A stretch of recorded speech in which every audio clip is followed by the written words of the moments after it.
Hey YouTube, it's Brother Mark here. I hope you're well and good. It is Friday morning and I'm actually just outside a doctor's surgery. I have an appointment here. Not been feeling 100% and as I'm going away soon, it's another thing I want to talk about in this video. I need to make sure that the medicines that I take, because I'm an asthmatic, so there are certain medicines that I have to take, and you know, some people have an opinion of medicine, but physicians, just as midwives, aren't described as a negative occupation. And of course there's, you know, I mean, it's a whole topic you can talk about, right? Big pharma and all the rest of it, right? But you know, the truth is that there are good physicians and there are good medicines. Of course, the preference is to take you know, something natural, you know, when you're talking about diet and exercise and so on. But the reality is that there's certain medicines that you have to take if you have certain conditions, and asthma is one of them. So yeah, a bit of a long-winded opening there to talk about, but important to point out. And so yeah, so I'm here at the moment and just wanted to record a short video before I go in, talking about a couple of things, a few updates. So just as I alluded to just a moment ago, I'm actually back in Salt Lake City. That's where I'm heading to. So it's the reason I'm coming here, to make sure that I've got the medicines that I need if there's any kind of emergency with my condition, along with some other things, of course. And so I'm back there week commencing the 20th of this month, and it was only something that I learned about fairly recently, and I did want to communicate it to the brethren in the US particularly in advance of that. But I don't think there's very much that we can collectively do about that. I fly in on the Sunday before, if memory serves me right. I've pretty much got an afternoon, but given the location and how long it takes to get there from, you know, even the adjoining states, it's almost impossible or impractical for the brethren to meet me there. But I'm there, and I'll be recording a few videos. I'll probably wander around a little bit in Salt Lake on the Sunday afternoon after I land.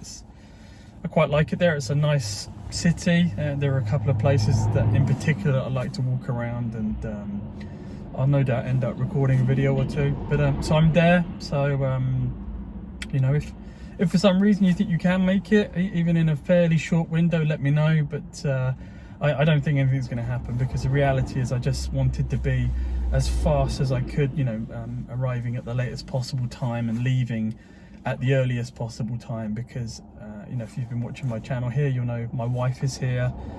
She's not accompanying me this time. She did last time, but she flew separately from the Philippines, and we met there, and it was like a vacation, right? So this time it's not that, and it's wholly impractical, and so I just want to be as fast as I can. So you know, just letting you know that. Regarding Brenda, my sister-in-law, the subject of the videos recently and earlier in the year, she currently there's a wake that's being held for her. It's a traditional thing that's done in the Philippines regardless of the faith that you belong to, but I think its origins are Catholic, and maybe if there's an ex-Catholic that watches this, maybe you can, or you just know about it, maybe you can just tell me if that's the case, because I'm not really 100% sure, to be honest with you. So that's currently happening, and I think she's being buried next week. I'm not 100% sure, but I think that's what's happening. So yeah, it's just moving forward, really.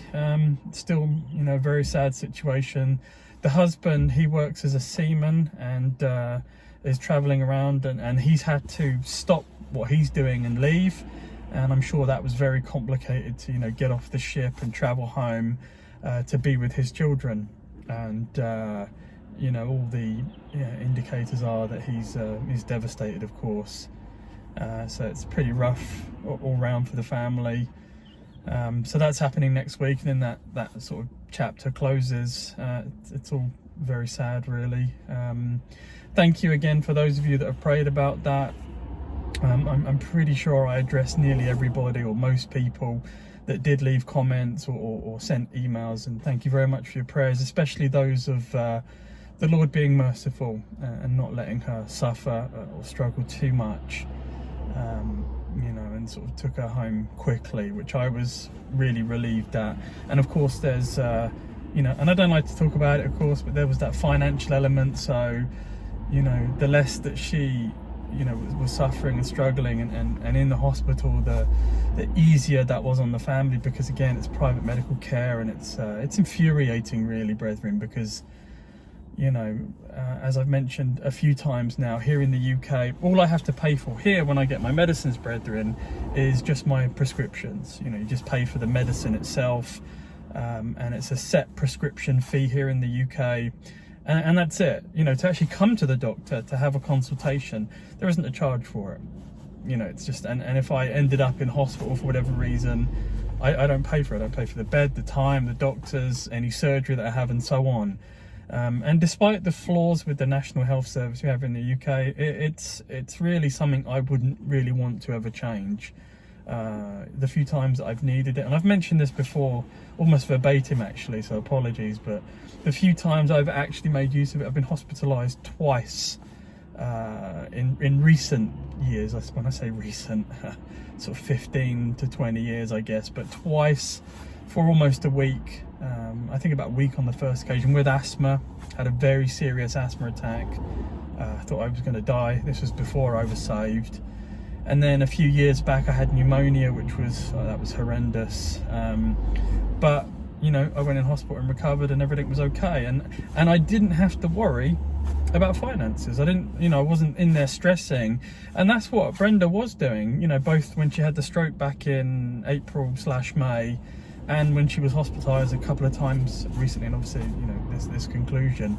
I know for a fact that she was worried about money and wanted to get out of the bed and get home, even though she needed to be there. You see, that's how difficult it is. And if you're from a country that has that situation, then you know exactly what I'm talking about. So there's that really annoying balance, and the family hadn't really recovered financially from the first episode, and was only bouncing back from the other one. So there are some outstanding bills still. They're not too much, so again, if you're watching this and you feel led to give, please do. But if you don't worry about it. But I just wanted to say, at the very least, thank you for those that have helped. It's been incredibly helpful to the family, and we're all massively grateful for it, because it was pretty expensive, especially when you end up having an operation and it's this kind of level of seriousness. The costs just skyrocket, and as I said, it's just so infuriating for someone like me from the UK to just, for that to even be a thing, right? So, but yeah, it is what it is, right? And can't change that. But now at least that chapter is coming to an end, thankfully. So, and just to kind of finish, I suppose, here in reference to this channel, I did want to apologise actually, because I think over the last few months it's been a bit, I don't want to say all over the place, but it's been a bit more about what's going on with me, I think. And it's not something that I particularly want to do, but I've felt led to do that in a way, because the Christian walk, brethren, it's not straightforward, and it is important to talk about that, and to talk about struggles, and to talk about everyday life. It's so easy when you come across these channels that it's really just almost like a faceless entity. You don't know what they deal with. You don't know their day-to-day situation. You don't know what's going on at that moment in time. There's no personability to it. It's just, someone with a Bible in front of a camera. And to be honest with you, brethren, that's what some people want. They don't want to know about it all. But I'm not that kind of person.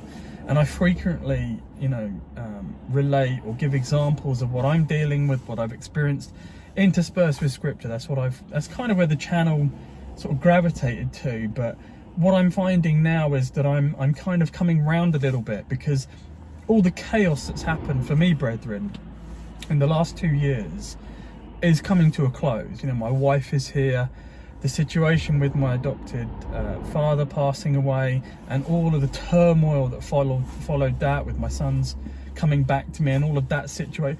Totally chaotic, brethren, since early 2018, and not a very pleasant experience for me. Very difficult, very, very challenging for my faith, very challenging. And I'm still going through the process of recovering from that, brethren. It was really that difficult.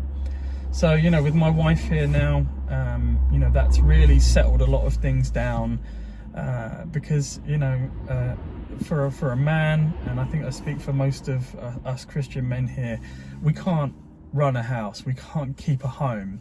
You know, we can pay the bills and we can do certain basics, but there are limits to our abilities. And you know, because there is a separation of responsibilities between men and women, between husband and wives, mothers and fathers. You know, there's an equality, of course, in Christ, absolutely, but there are differences in responsibilities, and it's not unkind to say that. It's just a reality, and I think everybody knows it. And I think in this day and age, people are afraid to say it because it sounds like there's a, you know, discrimination going on. It's not. You know, I want men to you know, be proud of being men, right? Not to be effeminate, but to be men, and for women to embrace their womanhood. You know, to fight the plague of feminism, you know, and all the damage being done to the family. And women, you know, mothers and wives, are firmly at the center of the family, brethren. You know, the father, the husband is the head, but you know, the woman is the central foundation and pillar that keeps a family together and runs a home. You know, and that's what was missing for me, brethren, and that's a reality. And it wasn't something that I enjoyed, it wasn't something that I wanted, it wasn't something that I was, you know, avoiding trying to put in place. There are realities that revolve around money, work, and circumstances, and it was never something that I ever wanted. So having that come full circle after many years of prayer, and I gave that video when I was actually collecting my wife, it's a culmination of 10 years ultimately of prayers. It was rough, brethren, very rough, but now that's kind of come to a conclusion. So I'm seeing you know, the beginning of 2020 really as a fresh start, and kind of where I need to be. And it's important to share these kind of things, because that's what people, I believe, that's what Christians want to sort of hear about and want to know about. But again, you know, to go back to where I kind of started with that part of the conversation, the channel here is going to be a bit more study orientated going forward. So, you know, the odd word study here and there, the odd topical study here and there. I still want to tackle certain topics that are important and still need to be dealt with. Segregation is still one of those topics that's very important to me, not emotionally, but because it's being taught still by people, and it's still being propagated, and still being pushed and championed as actual teaching. That's what's important to me. So I'm still going to be covering that, because I've come across people that are currently and newly so pushing this, and those arguments need to be refuted and closed down as quickly as possible. So there'll be things like that, for example, that will be happening. So but I just wanted to sort of assure you that that's kind of going to be the way it's going to go. And I think it's going to come off the back as well of the regular house church that we're going to re-establish. So we were doing that remotely, but it's pretty fractured, and it's very difficult, brethren, to do that, you know, across the, you know, video call. It's not very easy, and you know, you're subject to the internet working and so on, and it's just not really ideal. And as I said, that's why, you know, when my wife has joined me, it's allowed us to begin, you know, restarting that. And that's something we're going to restart properly in a few weeks. I don't want to half start it, or it starts and stops, right? It's something that I want to firmly re-establish. And I think following that, there's going to be a lot coming out of that, because, brethren, a lot of the word studies that I did back in the day were off the back of preparation work I was doing for the house church, you see. And it required a study in order to prepare that, in order to explain it to my family. This is an encouragement I want to give at the end of this video, that if you're watching this, one of the biggest challenges, if not possibly the biggest challenge I've come across with Christians that I've spoken to, whether, you know, on email or in person or occasionally in a comment here, is fellowship and assembly. And as a King James Bible believer, it can be very difficult to find like-minded Christians. And it's not that we're trying to be difficult, that we don't want fellowship, not at all, far from it, in fact. But it is very difficult, and I empathize and understand, because I've been through the same trouble myself. My encouragement, you know, in conclusion of this video, is if you are having trouble with that, and I suspect it's almost universally everyone is, consider a house church with your family. It's something that I want to begin to record some videos on. I'm pretty sure I've done it already. I'm gonna have to go back to my video channel to see if I've done that, because I'm pretty sure I spoke about how you would set it up, what's involved, and recommendations for running it. There's no template as such for running it, but I have some recommendations that have worked well for me. And I'm probably going to record something to kind of maybe even refresh that content, or say something something new, if you know what I mean. Record a new video on that. But that's my solid encouragement to you. Don't put yourself in a position where you feel you either have to fight for it or you have to compromise, because the reality is that's something that you should be doing, and this is really for Christian men here now. That's something you really should be doing anyway with your family.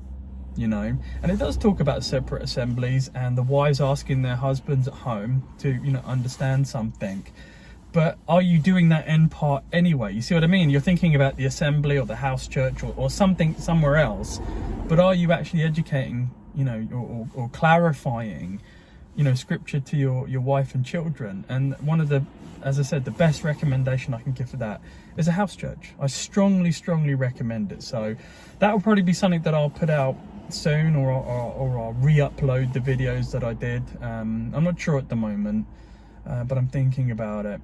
But I do recommend that, because as I said, it's one of the most pressing problems for the brethren today is, where can I assemble? How can I get fellowship? And I do get it, and I do understand. I mean, I've driven around the country. I've gone to other countries and met brethren, and I've had the privilege of being able to do that. But here in the UK, regardless of whether I can travel elsewhere, I've traveled 4 to 5 hours to meet Christians before. So that's the other aspect as well, in terms of just fellowship as well, brethren. Be prepared to make a sacrifice. There's Christians that won't even be bothered, for want of a better expression, to drive like half an hour to meet someone. Put yourself out there, brethren. Be willing to drive long distances to meet someone, because it's worth it. The Christians that I've met here in the UK, driven many hours in some cases to be with them, and we'll chat for 2, 3, 4, 5 hours, have a lunch together and so on. Very little comes close to beating that experience. So it is worth it, brethren. Absolutely, it's worth it. So be prepared to make the sacrifice. But my strongest recommendation from the get-go is teach your family. Begin that in an established way, and you will find it's a huge blessing for you. So anyway, just a kind of a bunch of updates, I suppose, a channel update of sorts, I guess. But and maybe you can take something from one part or another. But feel free to leave a comment. You can drop me an email, of course, anytime, BibleBelieverUK@gmail.com. Apologies if I don't always respond immediately. It's not been very easy, certainly in the last few weeks, especially, but I do ultimately answer every email. So, please do consider that as well. Thank you very much for watching. God bless and Godspeed. Thank you.